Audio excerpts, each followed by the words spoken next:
This is the briefing from Transport Topics for March 6th. I'm Esmeralda Leon.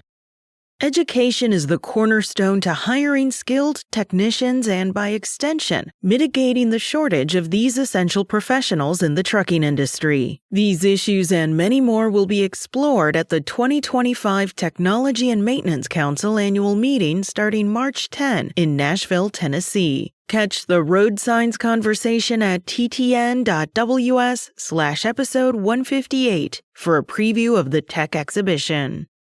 Now let's dive into the day's top stories.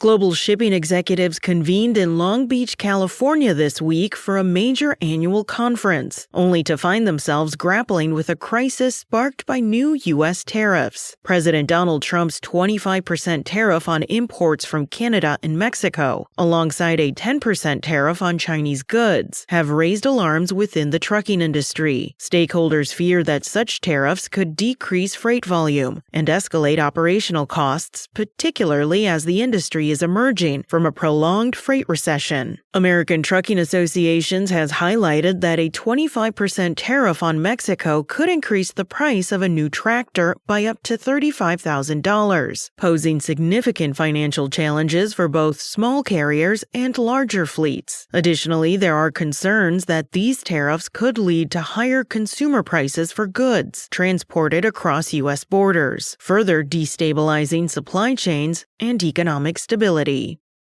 Facing pressure from domestic automakers, Trump has granted a one-month exemption from the tariffs for U.S. automotive manufacturers. The temporary reprieve is intended to ease immediate strains on an industry that depends on cross-border supply chains for parts and vehicles. By delaying these tariffs, the administration says it aims to give automakers more time to adapt to shifting trade policies and minimize disruptions to production and pricing. Still, uncertainty looms across multiple sectors as businesses evaluate the broader impact on costs, supply chains, and consumer prices.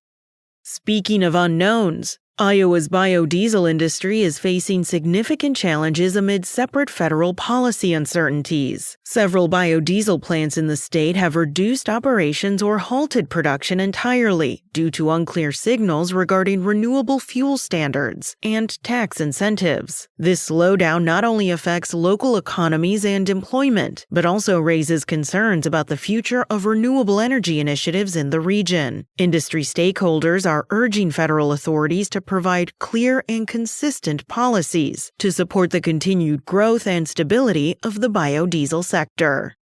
That's it for today. Remember, for all the latest trucking and transportation news, go to the experts at ttnews.com. Spoken Layer.